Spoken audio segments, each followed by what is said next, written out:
नमस्कार, मी संदीप रामदासी. विजयाचा गुलाल या विशेष कार्यक्रमात आपलं स्वागत. आज आपल्यासोबत आहेत दापोली मतदारसंघातून सलग दुसऱ्यांदा विजयी झालेले शिवसेनेचे आमदार योगेश रामदास कदम. योगेशजी, आपलं खूप खूप स्वागत आणि अभिनंदन. थँक्यू, धन्यवाद. सलग दुसऱ्यांदा तुम्ही तुमच्या अंगाला हा विजयाचा गुलाल लागलेला आहे. काय नेमकी तुम्ही रणनीती आखली होती? कशा पद्धतीने तुम्ही नियोजन केलं होतं? नाही, पहिली टर्म ही नेहमी फ्रेश चेहरा असतो, मतदार नेहमी त्याला पाठिंबा देत असतात. पण कुठलाही आमदारासाठी दुसरी टर्म जनता त्याला जज करत असते. त्याने कामं कशी केली आहेत, तो वागलाय कसा, तो बोलतो कसा. आणि म्हणून मला वाटतं त्या सगळ्या गोष्टींचा फॅक्टर लक्षात घेता ती इमेज बिल्ड करणं आणि 5 वर्षामध्ये केलेली कामं ही जनतेसमोर त्यांच्याकडे पोचवणं, ह्याच्यावर आम्ही जास्त भर दिला. स्टेट पॉलिटिक्सचा एक थोडासा परिणाम होता, नाही असं नाही, परंतु जास्त फोकस आम्ही लोकल मुद्द्यांवरती आम्ही जास्त फोकस केला आणि त्याचा परिणाम आम्हाला चांगला मिळाला. आणि हे सगळं करत असताना आव्हानं पण वाढत जातात. पहिल्या टर्मसाठी पण तुम्ही ज्यावेळेस इकडनं थेट गेला, तुमच्या नावाची घोषणा झाली, तर तोपर्यंत तो सूर्यकांत दळवींचा बालेकिल्ला म्हणजे शिवसेनेचा बालेकिल्ला होताच, पण दळवी तिथनं 5 टर्म निवडून आलेले होते. त्याच्या आधी फक्त ते बहुतेक एकदा 2009 बहुतेक ते पराभूत झाले. ती जागा गेलेली होती 2014ला. म्हणजे ज्यावेळेस सगळीकडे मोदींची लाट होती त्या काळातही NCPनं तिथं आपला विजय मिळवला होता. त्यानंतर तुम्ही तिथे गेलात. बरोबर. आणि त्यावेळेस काय आव्हानं होती, त्याच्यानंतर त्या आत्ताच्या या आव्हानामध्ये काय फरक पडला? त्यावेळेला दळवी साहेबांच्या विरोधामध्ये अँटी इन्कम्बन्सी होती. म्हणजे 25 वर्ष म्हटल्यानंतर जवळपास 2-3 जनरेशन गेल्या आणि नवीन चेहरा लोकांना हवा होता, त्यामुळे कदाचित तो बदल त्यावेळेला जनतेने केला होता. परंतु दापोली मतदारसंघ हा नेहमी शिवसेनेचा बालेकिल्ला राहिलेला होता. राष्ट्रवादी तिथं निवडून येणं फक्त दळवींच्या विरोधामधले असलेली अँटी इन्कम्बन्सी होती. आणि जेव्हा मी तिथे एंट्री केली 2016ला, जनतेने अर्थातच मला स्वीकारलं. आणि जेव्हा मी सुरुवात केली त्यावेळेला मी फक्त 30 वर्षाचा होतो आणि 30 वर्षाच्या मुलाला लोकांनी स्वीकारणे माझ्यासाठी फार मोठी गोष्ट होती. पण मी जास्त फोकस हा लोकल मुद्द्यांवरती ठेवला, लोकल पॉलिटिक्स आणि तळागाळामधली विकास कामं. आणि शिवसैनिकांना सोबत घेऊन तिथे मी बांधणी करायला सुरुवात केली, जी डळमळीत झाली होती 2014च्या पराभवानंतर. आणि त्याचा फायदा मला नक्कीच मिळाला आणि तो आजही मला मिळत राहिलेला आहे. जेव्हा मी एकनाथ शिंदे साहेबांसोबत जायचा निर्णय घेतला त्याही वेळेला संपूर्ण फळी शिवसेनेचे शाखाप्रमुख, गटप्रमुख, ही जी शिवसेनेची बांधणी आहे, एक त्याचा रूट आहे, एक मूळ आहे, तो सगळा माझ्यासोबत राहिला. आणि म्हणून मला वाटतं ह्या निवडणुकीमध्ये विजयाचा फार मोठा सिंहाचा वाटा हा त्या शिवसैनिकांची बांधणी माझ्यासोबत असल्यामुळे राहिला. आणि सोबत आता महायुती म्हणून तुम्ही सामोरं गेलात या पूर्ण निवडणुकीला. तुमच्यासोबत तिथं NCPचं जे काही असेल थोडे बहुत कॅडर ते, पण मुख्यत्वे भाजप पण होता. भाजपचा रोल कसा होता? कारण ज्या बातम्या इथपर्यंत पोहोचत होत्या त्या अशा होत्या की फार काही सख्य तुमच्यात नव्हतं, थोडासा बेबनाव पण होता. नाही, नक्कीच काही वाद दापोली मतदारसंघामधील आमच्या भाजपच्या फळीशी होते. ते मिटवण्याचे आम्ही अनेक वेळेला प्रयत्न केले आणि शेवटी आम्ही ते मिटवले देखील. परंतु मला वाटतं तोपर्यंत बऱ्यापैकी उशीर झाला होता. म्हणजे मतदानाच्या 20 तारखेला मतदान आणि अगदी 12, 13, 14 तारखेपर्यंत काही फळी भाजपची काम करत नव्हती. परंतु बहुतांश, मी म्हणेन 80% भाजपच्या कार्यकर्त्यांनी युतीजक म्हणून काम केलं, हिंदुत्व म्हणून काम केलं आणि उमेदवार योगेश कदम म्हणून त्यांनी मला स्वीकारलं आणि नक्कीच त्यांनी काम केलं ना. ठीक आहे, प्रत्येक पक्षामध्ये हेवेदावे असतात, आमचे हेवेदावे होते, परंतु आम्ही बऱ्यापैकी ते मिटवले. त्यामुळे तो वाद आता काही राहिलेला नाही. आणि या सगळ्या तुमच्या यशामध्ये म्हणूया आता तुमचं मताधिक्य पण वाढलं. लोकसभेमध्ये मला असं वाटतं की तुमच्याकडनं पाहिजे तेवढं अपेक्षित असं मताधिक्य म्हणा किंवा मतांमध्ये ते परिवर्तन झालेलं नव्हतं. तर त्या तुलनेमध्ये मग आता तुम्ही मताधिक्य तुमचं वाढवलं सुद्धा आहेत आणि चांगल्या मार्जिननं तुम्ही निवडून आलात. तर लोकसभा ते विधानसभा काय बदललं? नाही, एक तर लोकसभेमध्ये तटकरे साहेब उमेदवार होते आणि राष्ट्रवादीचे उमेदवार असताना कारण त्यावेळेला उमेदवार कोण असतील हा जेव्हा विषय चर्चेला होता त्याला तो मतदारसंघ शिवसेनेला मिळाला पाहिजे ह्यासाठी सगळे शिवसैनिक देखील आग्रही होते, भाजपला मिळावं म्हणून भाजप देखील आग्रही होती. परंतु ज्यावेळेला तटकरे साहेबांचं नाव जेव्हा तिथे फायनल झालं, आम्ही लगेचच सगळ्या शिवसैनिकांची बैठक घेतली आणि बऱ्यापैकी शिवसैनिकांनी त्याला साथ देखील दिली. पण एक लक्षात घेतलं पाहिजे त्यावेळेला आमच्या मतदारसंघामध्ये देखील जवळपास 19 ते 20 हजार मुस्लिम समाजाचे मतदार आहेत. बौद्ध समाजाचे देखील मतदान हे मोठ्या प्रमाणामध्ये आहे आणि हे सगळे अगेन्स्ट केले. त्याला अँटी मोदी म्हणून त्यांनी त्याला शिवसेने किंवा महायुतीच्या विरोधात त्यांनी तिथे मतदान केलं. संविधान बचाव वगैरे संविधानाचा विषय वगैरे होता. आणि तिसरा विषय म्हणजे कोकणामध्ये शिवसेना विरुद्ध राष्ट्रवादी हा संघर्ष अनेक वर्ष चाललाय आणि गाव पातळीवरती हा संघर्ष 30-40 वर्ष चाललेला. म्हणजे अगदी ग्रामपंचायत निवडणुकापासून शिवसेना विरुद्ध राष्ट्रवादी अशी लढत नेहमी राहिली. मग तो अंतर्गत संघर्ष काही 2 महिन्यात मिटवणं आमच्यासाठी इतकं सोपं नव्हतं. तरी सुद्धा आम्ही तो प्रयत्न केला. तर त्याच्यामुळे ते 8,000ने आम्ही जे मागे राहिलो त्याचं मूळ कारण ते होतं. आणि त्यावेळेला आमच्या मुंबईकरांनी इतकासा सहभाग त्या निवडणुकीमध्ये घेतला नव्हता. कारण आमच्या निम्म्यापेक्षा जास्त मतदार आमचे मुंबईत राहतात. म्हणजे नालासोपारा, विरार, डोंबिवली त्या बाजूला तो मतदार देखील त्यावेळेला ऍक्टिव्ह नव्हता. म्हणून तो 8,000चा जो गॅप दिसतो त्याकरता दिसतो. आणि म्हणून आम्हाला कॉन्फिडन्स होता की हा गॅप विधानसभेला राहणार नाही. आणि नक्कीच आम्ही सोपर्यंत भरण काढून तेच झालं. तुमच्या मतदानाच्या दिवशी सुद्धा तुमचा जो मतदार आहे इकडचा बाहेरचा, तर तो वेळेवर पोहोचेल की नाही अशी पण भीती निर्माण झाली होती. ते काय झालं शेवटी, म्हणजे त्याचा परिणाम होईल म्हणजे अशी पण ती भीती व्यक्त करण्यात येत होती त्यावेळेस. काय झालं, आमचे डोंबिवली, विरार ह्या बाजूला राहणारा मतदार आमचा मोठ्या प्रमाणात आहे. आणि हे ग्रामस्थ स्वतःहून ग्रामीण मंडळाचे किंवा मुंबई मंडळाचे आमचे जे मंडळ असतात गावामध्ये, जे मुंबईत राहणारी लोक आमचे असतात, हे स्वतःहून गाड्या बुक करतात. बहुतांश लोकांनी गाड्या ह्या गुजरातवरून बुक केल्या होत्या. आणि क्षितिज ठाकूर यांच्या टीमने असं त्यांना गैरसमज झाला की गुजरातवरून गाड्या त्यांच्या मतदारसंघामध्ये काय येत आहेत आणि म्हणून त्या गाड्या त्यांनी अडवल्या होत्या. पण आमचे अनेक मतदार हे 4-4, 5-5, 6-6 तास हे रस्त्यावर थांबून राहिले आणि ते घरी परत निघून गेले. ते मतदानासाठी गावापर्यंत पोहोचले नाहीत. तो एक गोंधळ मतदानाच्या आदल्या दिवशी झाला होता. आणि मला वाटतं विरोधकांच्या थोड्या आशा पल्लवीत त्याच मुद्द्यावर झाल्या होत्या. परंतु आम्ही पूर्वनियोजन केलं होतं आणि जो मतदार होता त्याला आम्ही मग शेवटी मदत केली. आदल्या दिवशी रात्री माझी पत्नी असेल, माझे मित्र असेल, माझे भाऊ असेल सिद्धेश कदम, या सगळ्यांनी त्याला मदत केली. आणि आमचे मतदार शेवटी मतदानापर्यंत येऊन पोचले. अगदी 6 वाजता मतदान बंद होणार, 5:58ला देखील 200-250 मतदार काही केंद्रावरती येऊन पोचून त्यांनी मतदान केलेलं आहे. थोडंसं नक्कीच अडचण निर्माण झाली होती, परंतु मतदारांनी स्वतः वाट तिथे काढली. आणि मला कौतुक यासाठी वाटतं की 85 वर्षाच्या आणि 90 वर्षाच्या आजी आजोबा देखील मतदानासाठी 5-5 तास रस्त्यावर थांबून राहिले. थंडीमध्ये 12-12, 15-15 तास प्रवास केला, मतदान केलं, पुन्हा 12-15 तास प्रवास करून पुन्हा आपल्याकडे मुंबईत आले. काही महिला लहान लहान बाळांना घेऊन देखील तिथे मतदानासाठी गावाला येऊन पोहोचल्या. काही आमची मुलं ट्रिपल सीटने बाईकवरनं येऊन पोहोचल्या, कारण गाडी अवेलेबल होत नव्हती. काही आमची मुलं ट्रेनने येऊन पोहोचले. म्हणजे फक्त आम्हाला योगेश दादांना मतदान करायचं आहे. मला वाटतं ही अटॅचमेंट आजकालच्या काळामध्ये सगळ्यांना प्राप्त होत नाही, पण मला ती मिळाली. तो मला एक चांगला गोड अनुभव, म्हणजे त्या वाईटातून जे आपण चांगल्या काही गोष्टी शोधतो ती एक चांगली गोष्ट नक्कीच मला अनुभवायला मिळाली. तुमच्या विरोधातले जे उमेदवार होते त्यांनी ते विजयी रॅली वगैरे सुद्धा काढून टाकली. त्याचं कारण हेच होतं का की तुमचे मतदार पोहोचू शकले नाहीत किंवा आणखी कदाचित. कारण त्यांना असं वाटलं की आता 10-12 हजार 15 हजार मतदार योगेश कदमचे आले नाहीत, म्हणून आता आमचा विजय निश्चित आहे. परंतु माझं मार्जिन कमी होईल असा माझा अंदाज जो माझा खरा ठरला.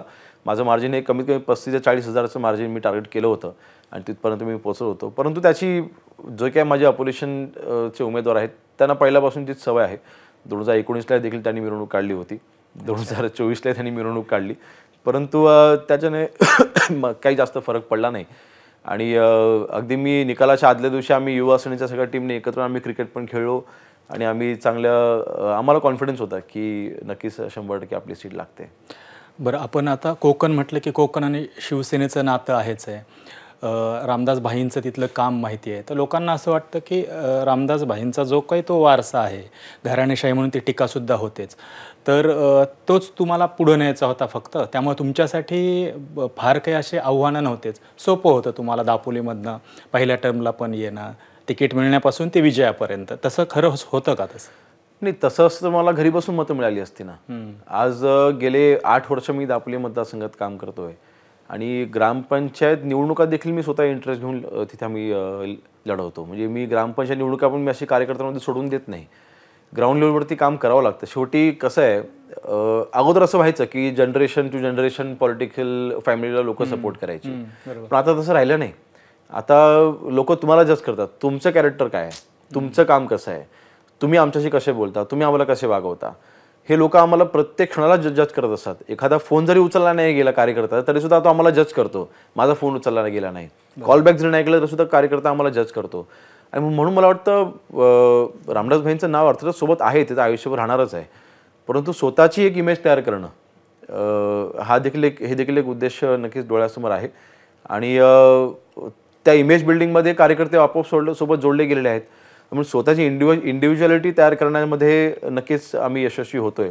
आम्ही किंवा माझ्या जनरेशनची असलेली कुठलीही फळी घ्या, आज ऋतुराज पाटील तुम्ही घ्या किंवा मग रोहित पवार तुम्ही घ्या, ही सगळी मंडळी, सगळे तरुण मंडळी जी आहेत, आमचे सगळं तरुण वर्ग हा स्वतःची इमेज बिल्ड करण्यामध्ये नक्कीच यशस्वी होतोय.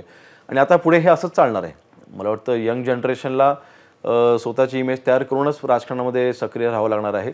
फक्त फॅमिलीच्या नावाने कुटुंबामध्ये तुम्ही राजकारणामध्ये होता म्हणून तुम्हाला मतदान मिळेल असं गृहीत धरून असं चालत नाही. बरोबर आहे. आत्ता आपण जर का पाहिलं की दापोलीमध्ये बहुतेक पहिला जो भाग होता खेडमधला तो डिलिमिटेशनच्या नंतर किंवा गेल्या काही काळात जे काही पुनर्रचना झाली तर त्याच्यामध्ये तो तुम्हाला जसाला तसा तो भेटला पण नाही ना, म्हणजे त्याचा पण तुम्हाला फार काही नाही. म्हणजे 2009ला डिलिमिटेशन झालं त्यावेळेला खेड मतदारसंघ भाईंचा मतदारसंघ होता, वडिलांचा मतदारसंघ होता. तो निम्मा गेला गुहागर मतदारसंघामध्ये आणि निम्मा आला तो दापोली मतदारसंघामध्ये. 4 जिल्हा परिषद गट हे रामदास भाईंच्या जुन्या मतदारसंघामधले हे माझ्या मतदारसंघामध्ये आहेत आणि जवळपास 6 ते 7 जिल्हा परिषद गट हे नवीन आहेत दापोली आणि मंडणगडमधले. त्यामुळे मतदारसंघ तसा नवीन होता आणि चेहरा योगेश कदम हा नवीन होता, परंतु जनतेने स्वीकारलं. आणि मी मगाशी म्हटलं तसं जेव्हा मी ॲक्टिव्ह झालो तेव्हा मी फक्त 30 वर्षाचा होतो आणि 30 वर्षाच्या मुलाला स्वीकारणं ही मला वाटतं नक्कीच एक पॉझिटिव्ह साईन होती माझ्यासाठी. आणि जनता बदलासाठी तयार आहे ह्याची मला जाणीव झाली म्हणून मी लगेच तिथे जास्त अजून सक्रिय झालो. चिन्ह पण तुमच्याकडं धनुष्यबाण हे आहे, लोकांच्या मनामध्ये तितकं कोरलं गेलेलं आहे, नाव आहे शिवसेना. तुमच्यासाठी हा काळ थोडासा अवघड होता का? शिवसेना फुटणं, त्याच्यानंतर तुम्ही एकनाथ शिंदेंसोबत राहणं, उद्धवजींची साथ सोडून. मला वाटतं 50 आमदार मला धरून जेव्हा 50 आमदारांनी हा निर्णय घेतला, सर्वात कठीण निर्णय हा माझ्यासाठी होता. कारण त्या 50 आमदारांमध्ये सर्वात तरुण आमदार हा मी होतो, सर्वात यंगेस्ट मी होतो. आजही शिवसेनेमध्ये सर्वात यंगेस्ट आमदार मी आहे. आणि शेवटी आयुष्याच्या अक्षर क्षणाला निर्णय घेणं, जिथे माझी पहिलीच टर्म आहे, दुसरी टर्म 2 वर्षानंतर आम्हाला सामोरं जायचं आहे. अशा वेळेला मी पुन्हा निवडून येणार की नाही, पुन्हा आम्ही सत्तेमध्ये येऊ की नाही, मुख्यमंत्री कोण असणार, आम्ही आमदार पुन्हा राहणार की नाही, ह्या शंका मनामध्ये होत्या ना. जेव्हा मी हा निर्णय घेतला तेव्हा म्हणजे मी खरं तर ऑन रेकॉर्ड पहिल्यांदा बोलतोय, परंतु मला माझ्या पत्नीने सपोर्ट केला. मला श्रेयाने त्या रात्री मला फोन केला की थंड डोक्याने, मी काय विचार करायच्या मनस्थितीत नव्हतो, मग तिने मला गायडन्स केलं आणि तिने मला सांगितलं की हा निर्णय आपण घेतला पाहिजे पुढचं आपलं करिअर बघता. आणि मग तेव्हा मी आदित्यजींना सांगून निघालो. रात्री 2:30 वाजता मी आदित्य ठाकरेंना फोन केला, ज्या काय माझ्या मनातल्या गोष्टी होत्या त्या मी त्यांना बोललो आणि त्याला सांगून मी तिथून निघालो.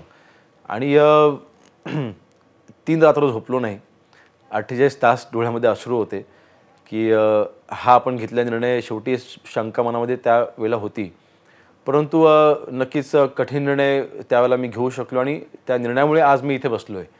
नसता घेतला तर आज करायची योगेश माझा इथे बसला नसता. आणि त्याच्याने पॉझिटिव्ह गोष्टीच पुढे घडत गेल्या. मतदारसंघामध्ये चांगली विकासकामं आली, जवळपास 3,500 कोटीची विकासकामं मी 2.5-3 वर्षामध्ये आणली. त्यामुळे मतदारसंघातल्या जनतेला विकासकामं अपेक्षित होती ती आम्ही दिली. आणि म्हणून मला वाटतं तो निर्णय जरी कठीण असला तरी सुद्धा त्या कठीण निर्णयामुळे आज एक चांगला दिवस आम्हाला बघायला मिळतोय. तो निर्णय कठीण असण्याचे जे काही कारण आहेत त्यात एक कारण असं पण होतं की तुमची म्हणजे रामदास भाईंची आणि शिवसेनेची अटॅचमेंट, त्यांची आणि मातोश्रीची, बाळासाहेब ठाकरेंचा काळ ज्यांनी पाहिलेला आहे त्या काळातले ते शिवसैनिक होते किंवा नेते होते आणि शिवसेनेनं त्यांना भरभरून दिलं पण होतं. रामदास भाई इथं आले होते कट्ट्यावर, त्यावेळेसही आम्ही त्यांना तेच विचारलं होतं की इतकी टर्म तुम्हाला विधानसभा, विधान परिषद, विरोधी पक्षनेतेपद, म्हणजे शिवसेनेनं त्यांना काही दिलं नाही असं पण नाही, रामदास भाईंना पण शिवसेनेला दिलंच ऑफकोर्स. तर त्यामुळं पण ते एक भावनिक अटॅचमेंट जी होती ती पण होतीच. नाही, भावनिक अटॅचमेंट होती ना, पण कसं आहे ती बाळासाहेबांशी जास्त होती. कारण रामदास भाईंना नेते वंदने बाळासाहेबांनी केलं होतं. रामदास भाईंना जेव्हा 2009ला रामदास भाईंचा पराभव हा शिवसेनेमधल्याच नेत्यांमुळे झाला की मन उद्धवजीनेच केला आणि त्यानंतर विधान परिषदेवरती लगेच 1.5 महिन्यानंतर बाळासाहेबांनीच रामदास भाईंना घेतलं. त्यामुळे आजपर्यंत आम्हाला जो काही सपोर्ट मिळाला तो वंदने बाळासाहेबांनीच दिला. उद्धवजींनी आम्हाला कधी सपोर्ट दिलेला नाही. ती अटॅचमेंट जी होती ती मातोश्रीशी होती, ती वंदने बाळासाहेबांशी होती, ती शिवसेनेशी होती. हो, तो विचार मनामध्ये होता की अरे आपण शिवसेना सोडतोय, मग आपली शिवसेना आपल्यासोबत राहणार की नाही. हा त्याला निर्णय काय झाला नव्हता, त्यामुळे ती शंका आमच्या मनामध्ये होतीच. परंतु शेवटी कुठेतरी अन्यायाच्या विरोधामध्ये काहीतरी आवाज उठवलाच पाहिजे. कितपर्यंत अन्याय सहन करायचा. जे रामदास भाईंना जो संपवण्याचा प्रयत्न उद्धवजींनी सातत्याने करत होते, त्यानंतर ते माझ्यावरती ज्यावेळेला आले, जेव्हा मग योगेश कदम पण संपला पाहिजे ही भूमिका त्यांनी ज्यावेळेला घेतली, त्यावेळेला मग आमचं कुठेतरी विचार मनामध्ये आला की मग आपण कोणासाठी करतोय, कशाकरता आपण करतोय. आणि म्हणून ह्या सगळ्या गोष्टींचा विचार करून आम्ही तो निर्णय त्याविषयी आम्ही घेतला, त्या रात्री आम्ही घेतला. आणि हाच विचार थोड्याफार प्रमाणात मग आता कोकणच्या मतदारांना पण केला, विधानसभेला तरी असं दिसतंय. लोकसभेला पण तीच परिस्थिती आली की आत्ता मतं तुम्ही जे सांगितलं तर तसंच मतदारांची पण भावनिक अटॅचमेंट जी होती ती बाळासाहेबांसोबत होती, बाळासाहेब ठाकरेंच्या शिवसेनेसोबत होती. त्यामुळं आता कोकणामध्ये शिवसेना आहे, धनुष्यबाण आहे, पण ठाकरेंच्या मागं आत्ता कोकणातला मतदार नाही अशीच परिस्थिती आली आहे का? हे नक्कीच आली आहे ना. कसं आहे, कोकण हे 2 ठिकाणावरून चालतं. एक मुंबईवरून चालतं आणि गावावरून चालतं. बरोबर. आणि कोकणात विजय तुम्हाला मिळवायचा असेल तर तुम्हाला मुंबईकर सोबत लागतो. मुंबईकरांच्या शिवाय तुम्ही गावात तुम्ही विजय प्राप्त करू शकत नाही. तुम्ही सगळे मतदारसंघ घ्या, तुम्ही अलिबागपासून ते अगदी सावंतवाडीपर्यंत मतदारसंघ तुम्ही जर का बघितलेत, फक्त एक सीट भास्करजी जाधव हे फक्त 2,500 मतांनी निवडून आलेले आहेत, 2,800 मतांनी काहीतरी. ती सीट आम्ही जिंकत होतो. म्हणजे मुंबईकरांनी आम्हाला साथ दिलेली आहे. आणि ह्याचा अर्थ असा होतो की मुंबईमध्ये शिवसेनेचा असलेला बेस जो कोकणातला कोकणी माणूस आमच्याकडे आज मुंबईचे तुम्ही शाखावरून बघा, उपशाखावरून बघा, गटवरून बघा, हे जास्त करून कोकणातले आहेत. त्यांच्या सपोर्टशी आम्ही तिथे निवडून येणं शक्य नव्हतं. म्हणजे मुंबईतला बेस देखील हा आता आमच्यासोबत आलेला आहे. आणि म्हणून कोकण आणि मुंबई हे आता नातं हे एकनाथ शिंदे साहेबांसोबत जोडले गेलेलं आहे. आणि त्यांच्याशिवाय आम्ही विजय हा प्राप्त करूच शकलो नसतो. आणि म्हणून आता शिवसेना हळूहळू कोकणात मजबूत होते. लोकसभेला असा नारा दिला वगैरे नाही, धनुष्यबाण गायब झालं कोकणातनं, धनुष्यबाणला उमेदवारीच दिली गेली नाही. परंतु आम्हाला विधानसभेला ते पाहायला मिळालं ना, धनुष्यबाण देखील राहिलंय आणि त्याला विजय देखील मिळालेला आहे. आणि म्हणून कोकण आता हे 100% एकनाथ शिंदे साहेबांसोबत म्हणजे शिवसेनेसोबत आहे. कारण जे काही उद्धवजींची नीती चालू आहे ती कधीच कोकणी माणूस स्वीकारणार नाही. आणि आता तुम्ही जे नातं सांगितलं कोकण आणि मुंबईचं ते आपल्याला माहिती आहे बऱ्यापैकी. तर मग त्याचाच परिणाम म्हणजे जरी ह्या निवडणुका वेगवेगळ्या असल्या की लोकसभेचा परिणाम विधानसभेवर होतोच असं नाही, ते आपण पाहिलं. विधानसभेचा पुढच्या निवडणुकांवर होईलच की नाही हे आपल्याला माहिती नाही. पण त्यामुळं तुम्हाला थोडंसं आत्ताचा हा जो कोकणामध्ये ज्या पद्धतीने शिवसेनेचा परफॉर्मन्स राहिला आहे तो बघता तुम्हाला असं वाटतं का की BMC मुंबई महानगरपालिकेच्या निवडणुकीवर सुद्धा हा परिणाम दिसेल? दिसणार ना. मी म्हणून मगाशी उल्लेख केला की मुंबईच्या वोटर्सचा परिणाम जेव्हा गावात होतोय, डेफिनेटली त्याचा परिणाम हा महानगरपालिकेच्या निवडणुकांमध्ये होणारच ना. कारण शेवटी बघा, लोकसभेच्या निवडणुकीमध्ये उद्धवजींना जे मतदान मिळाले ते काँग्रेसचं मतदान मिळालेलं आहे. मुस्लिम समाजाचे जे मतदान मिळालेलं आहे त्या बेसवरती उद्धवजींचे खासदार निवडून आलेले आहेत. आता देखील ते आमदार निवडून आलेले आहेत, ते त्याच्याच बेसवरती निवडून आलेले आहेत. उदाहरणार्थ आमच्या यामिनीताई जाधव असतील, त्या कशामुळे पडल्या, तर मुस्लिम समाजाची मतं यामिनीताईंना न मिळता ह्या उबाटाच्या तिथं उमेदवारांना मिळालेले आहेत. मला वाटतं मराठी माणूस हे कधी स्वीकारणार नाही. आणि ही शिवसेना नव्हती, ही शिवसेना नाही. आणि हे कुठेतरी आत्मय त्यांना आता शिवसैनिकाला जाणीव व्हायला सुरुवात झालेली आहे. आणि ह्या ठिकाणी एकनाथ शिंदे साहेबांनी कधीच कॉम्प्रोमाइज केलेलं नाही, जे उद्धवजींनी कॉम्प्रोमाइज केलं मुख्यमंत्री पदासाठी. आणि म्हणून मुंबईमध्ये ह्याचा मोठा परिणाम आपल्याला पाहायला मिळेल. आणि जसं कोकणामध्ये आम्हाला आमदारांना त्यांनी मदत केली मुंबईकरांनी, तशीच मदत तिथल्या स्थानिक नगरसेवकांच्या निवडणुकीमध्ये हा कोकणी माणूस 100% मदत करणार. बरं, एक पॅरलल तुम्हाला असं वाटतं का, म्हणजे आपण आत्ता प्रेझेंट टेन्समध्ये वर्तमान काळात येऊया, की 2019ला युतीमध्ये लढली भाजप शिवसेना, महाराष्ट्रानं युतीला भरभरून मतदान दिले, 163 जागा दिल्या. पण निकालाच्या दिवशी किंवा निकालाच्या नंतर उद्धव ठाकरेंनी सांगितलं की सगळे पर्याय खुले आहेत. आता पण आम्ही बघतोय की 230-236 जागा महायुतीला दिला, 132 जागा शिवसेना, 57 132 भाजप, 57 तुम्हाला शिवसेनेला आहेत आणि 10 आहेत 41 जागांवर. इतकं घवघवीत यश महाराष्ट्रातल्या मतदारांनी तुमच्या पदरात टाकलेलं आहे. पण आपण काय बघतोय की आता 2019ला जसं उद्धव ठाकरेंनी केलं तसंच आता एकनाथ शिंदे करतायत का, की मुख्यमंत्री पदावरनं किंवा काय ते निगोशिएशन चालले असतील त्यामुळे हा वेळ जातोय मुख्यमंत्री ठरवण्यात? नाही ठीक आहे ना. बघा शेवटी माझा विश्वास आहे की एकनाथ शिंदे साहेब तोडणार नाहीत युती. ओके. हे ह्याच्यावरती माझा पूर्णपणे विश्वास आहे.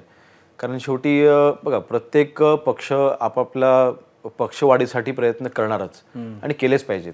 तर कुठेही चुकीचं नाही. आज भाजपही चुकीचा नाही आहे किंवा शिवसेनाही काही चुकीचा स्टँड आहे असं मी म्हणणार नाही. एकनाथ शिंदे साहेबांनी ते प्रयत्न केलेच पाहिजेत. आमची पण इच्छा आहे शिंदे साहेबच मुख्यमंत्री झाले पाहिजेत.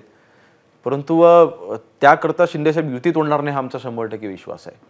आणि शेवटी आज महायुतीला मुख्यमंत्रीपदापेक्षा जास्त महत्त्व आहे हे शिंदे साहेबांना कळतंय. आणि म्हणून ज्यावेळेला 2022ला जेव्हा शिंदे साहेबांना मुख्यमंत्री केलं, जेव्हा उठाव केला त्यावेळेला काही निर्णय नव्हता झाला ना की शिंदे साहेबांना मुख्यमंत्री करणार म्हणून. म्हणून आज भाजपचे 132 आमदार निवडून आलेले आहेत. अर्थातच त्यांची देखील इच्छा असणार की आमचा मुख्यमंत्री व्हावा. आमचं म्हणणे फक्त एवढंच आहे की आज उद्या महानगरपालिकांच्या निवडणुका येत आहेत. आज मुख्यमंत्री माझी लाडकी बहीण योजना असेल किंवा मुख्यमंत्री म्हणून शिंदे साहेबांनी केलेलं काम, आज त्यांची महाराष्ट्रामधले असलेली प्रसिद्धी, म्हणून थोडा वेळ त्यांना अवधी मिळावा अशी आमची मागणी आहे. मान्य झाले तरी चांगले, नाही म्हणत झाले तरी चांगले. शेवटी महायुतीचेच मुख्यमंत्री असणार आहेत, आम्हाला पाठबळ त्यांचं मिळणारच आहे. म्हणून युतीत उद्धवजींची नीती कशी होती की मुख्यमंत्रीपद नाही तर मग युतीच नाही. ही एकनाथ शिंदे साहेबांची नीती नाही आहे. शिंदे साहेब असा कुठलाही मोठा निर्णय घेणार नाही. ते महायुती कायम राहणार. मुख्यमंत्री पदासाठी नक्कीच ते प्रयत्नशील असतील, आम्ही पण असणार. ओके. भाजपबद्दल असं बोललं जातं की भाजप जिथं जातं तिथं आपल्या मित्रपक्षांना हळूहळू संपवतं. तर 2014-2019 या काळामध्ये पण भाजप ऑलमोस्ट 122 आमदारांसोबत होतं आणि आपण पाहिलं की त्यांनी शिवसेनेला सॉर्ट ऑफ फार स्कोप नाही दिला, निगोशिएशनच्या स्टेजमध्येच नव्हती. आता 2024 ते 2029 काय होईल असं तुम्हाला वाटतं, तुमचा अंदाज? नाही, भाजप मित्रपक्षाला संपवतं ह्या मताशी मी सहमत नाही आहे. आज चंद्रबाबू नायडू देखील तिथे मुख्यमंत्री आहेत. आज नितीश कुमार तिथे मुख्यमंत्री आहेत. एकनाथ शिंदे साहेब आम्ही उठाव केल्याच्या नंतर त्यावेळेला पण आमचे कमीच आमदार होते ना, तरीसुद्धा एकनाथ शिंदे साहेबांना मुख्यमंत्रीपद दिलं गेलं ना. जे मन मोठं करून शेवटी दिलं गेलं. त्यावेळेला देवेंद्र फडणवीस साहेब मुख्यमंत्री होऊ शकले असते, आम्ही काय नाकारू शकलो नसतो. त्यांची संख्या जास्त होती, परंतु तरीसुद्धा त्यांनी शिंदे साहेबांना मुख्यमंत्री केलं. आज शिंदे साहेबांना मुख्यमंत्री केल्यामुळे शिवसेना पक्ष वाचला. उलट त्याच्यामध्ये भाजपचा सिंहाचा वाटा होता ना, हे आम्ही कसं विसरू शकतो. म्हणून मित्रपक्षांना संपवण्याची नीती भाजपची असं मी ह्या मताशी मी सहमत नाही. शेवटी प्रत्येकाला आपापला पक्ष वाढवायचा अधिकार आहे, बरोबर नाही. आज आम्ही शिवसेना म्हणून आज मी माझ्या मतदारसंघामध्ये काम करत असताना माझा पक्ष वाचवणं आणि माझा पक्ष वाढवणं असे मी प्रयत्न करणारच आहे. त्याला तुम्ही राजकारण म्हणून बघितलं पाहिजे. ते प्रत्येक गोष्ट तुम्ही पर्सनली घेता कामा नये. आणि म्हणून मला वाटतं 2024 ते 2029 ही महायुती अशीच कायम राहील. आणि आपापल्या मतदारसंघामध्ये आमचा फोकस हा विकासकामावरती जास्त असेल. खास करून मी आता कोकणातला आमदार आहे आणि आमच्या कोकणामध्ये विकासकाम झाली पाहिजे. आमच्या काही तरुणांनी त्याचा विचार जास्त केला पाहिजे. म्हणून पॉलिटिक्स हे होत राहतं, पॅरलली तुमच्याकडे विकासकाम झाली पाहिजे. आणि म्हणून मला वाटतं ही मैत्री कुठे तुटणार नाही. ही मैत्री अशीच कायम राहील. देवेंद्रजी फडणवीस असतील किंवा एकनाथ शिंदे साहेब असतील आणि अजितदादा असतील, नक्कीच तिघांची मैत्री ही तिथे कायम राहील. आणि ही आता मैत्री कोणी तोडू शकणार नाही. तर आपण आता रामदास भाईंचा विषय आपल्याला काढावाच लागेल की ते फायर ब्रँड नेते, जुन्या फळीतले शिवसैनिक जे असतात रस्त्यावर उतरून काम करणारे, ते तसे प्रसिद्ध आहेत. ते बोलताना पण त्याच शिवसैनिक जो जुना आहे तो त्यांचा आवेश असतो. त्यांचे कायम वक्तव्य कुठले ना कुठले चालूच असतात. त्याच्यावरनं कधी कधी वाद पण होतो किंवा त्याची चर्चा होते. आता ते म्हणतात की राष्ट्रवादी आमच्यासोबत आल्यामुळं किंवा आता जी राष्ट्रवादीची भूमिका आहे, आमची बार्गेनिंग पॉवर कमी झाली. नाही, शेवटी ते खरं देखील आहे. ज्यावेळेला मला वाटतं बाबाराव मात्राम यांनी ज्यावेळेला स्टेटमेंट दिली की त्यांची भाजपची संख्या जास्त असल्यामुळे त्यांचे मुख्यमंत्री होतील, त्यानंतर छगन भुजबळ साहेबांनी स्टेटमेंट दिली की देवेंद्र फडणवीस साहेब हे मुख्यमंत्री होतील. ज्यावेळेला अजून तिन्ही पक्षाची बैठकच झाली नाही, अजून तिघांचा निर्णयच झाला नाही, मग त्यांनी डायरेक्ट त्यांचा निर्णय घेण्याची गरज नव्हती ना. आणि म्हणून रामदास भाईंनी ते शेवटी ती स्टेटमेंट दिली आणि ते सत्य पण आहे. पण ठीक आहे, राजकारण असेल, आज त्याला मी राजकारण म्हणून पाहतो. परंतु भविष्यामध्ये बघा, शेवटी मागाशी मी म्हटलं तसं किती इंटरनल पॉलिटिक्स चाललं तरीसुद्धा ते तुटणार नाही ह्याची जबाबदारी आमच्या सगळ्यांचीच आहे. आणि ती जबाबदारी आम्ही सगळ्यांनी उचललेली आहे ना. आणि म्हणून नक्कीच बार्गेनिंग पॉवर आमची कमी राष्ट्रवादींनी केलेली आहे. परंतु एकनाथ शिंदे साहेबांनी असं मागे एक स्टेटमेंट केलं होतं की मला इतकं हलक्यात घेऊ नका. आणि म्हणून एकनाथ शिंदे साहेबांचं जे राजकीय त्यांची जी नीती आहे ना, म्हणजे आम्ही सगळे इम्प्रेस झालेलो आहोत. म्हणजे इतकी अपेक्षा, म्हणजे महाराष्ट्रातला प्रत्येक राजकारणी व्यक्ती हा एकनाथ शिंदे साहेबांच्या महाराष्ट्राचं राजकारण ज्या पद्धतीने ते खेळतात नक्कीच त्याच्याने ते इम्प्रेस झालेत.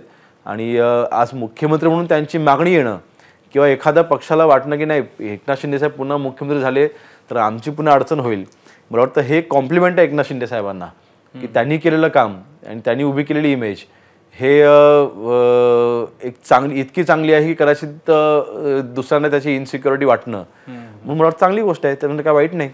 बरं, तुमची मुख्यमंत्री पदासाठी पहिली पसंती तर आता सगळ्यांनाच माहिती आहे. दुसरी पसंती कोण आहे तुमची? शिवसेनेमध्येच नाही, इन जनरल महायुतीमध्ये मला शिवसेनेत काय वाटतं सांगता? देवेंद्र फडणवीस साहेबांनी ज्या पद्धतीने काम केलं आहे आणि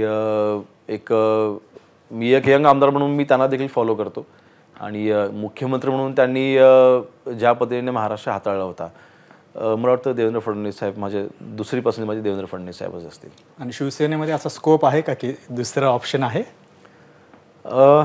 मला तरी दिसत नाही. ओके. मला तरी दिसत नाही, परंतु रामदास भाईंनी विरोधी पक्षनेते असताना जे काम केलं, नारायण राणे त्यावेळेला शिवसेना पक्ष सोडून गेले होते आणि त्यांनी काँग्रेस जॉईन केली होती आणि ते महसूल मंत्री झाले होते. त्यावेळेला रामदास भाईंच्या बाबतीमध्ये असं सगळ्यांना वाटलं होतं की विरोधी पक्षनेते म्हणून ते फेलर ठरतील, पण त्यांनी ज्या पद्धतीने काम केलं होतं म्हणून मला वाटतं वडील म्हणून नाही पण ते एक शिवसेनेचे नेते म्हणून नक्कीच मुख्यमंत्री म्हणून रामदास भाईंनी एक चांगलं काम करू शकले असते.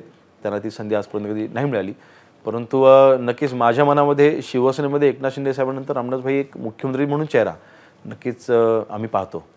शेवटचा प्रश्न आहे की तुमच्या मतदारसंघासाठी दापोलीसाठी काय व्हिजन आहे तुमचं? 2-3 कुठल्या मुद्द्यावर तुम्ही आता या 5 वर्षात भर देणार? आणि पहिलं तर इरिगेशन. आमच्या कोकणामध्ये इरिगेशन नाही, आमच्याकडे कोकणामध्ये पाणीच नाही. म्हणजे मराठवाडा असेल, पश्चिम महाराष्ट्र असेल, विदर्भ असेल, इथे 14% 15%, मराठवाड्यात तर आता जवळपास 18% जास्त टक्के आता सिंचन झालेलं आहे. पश्चिम महाराष्ट्रात 43% जास्त सिंचन आहे. आमच्याकडे 1.5% फक्त सिंचन आहे कोकणात. इरिगेशनवरती आम्ही भर देऊ. उद्योग आमच्याकडे नाही आहेत. जसं मागाशी म्हटलं 30 ते 40 50 हजार आमचे मतदार मुंबईत राहतात आमच्याकडे, कारण आमच्याकडे MIDCs नाही, उद्योग नाहीत. तर ते MIDCs आणणं आणि कोकणामध्ये पर्यटन इतका मोठ्या प्रमाणात तिथे डेव्हलप होऊ शकतं, कोणीच आजपर्यंत त्याकडे लक्ष दिलेलं नाही. आणि जो फोकस हवा त्याच्यावरती तो फोकस अजिबात नाही. आणि म्हणून मला वाटतं पर्यटनसाठी एक चांगला टाईपलाईन तयार करणं आणि त्याला फंडिंग आणणं, नक्कीच हे 3 गोष्टींवरती माझा भर असेल. या सगळ्या कामासाठी तुम्हाला खूप खूप शुभेच्छा आणि या विशेष कार्यक्रमात तुम्ही सहभागी झालात त्याबद्दल थँक्यू सो मच. एबीपी माझा, उघडा डोळे बघा नीट.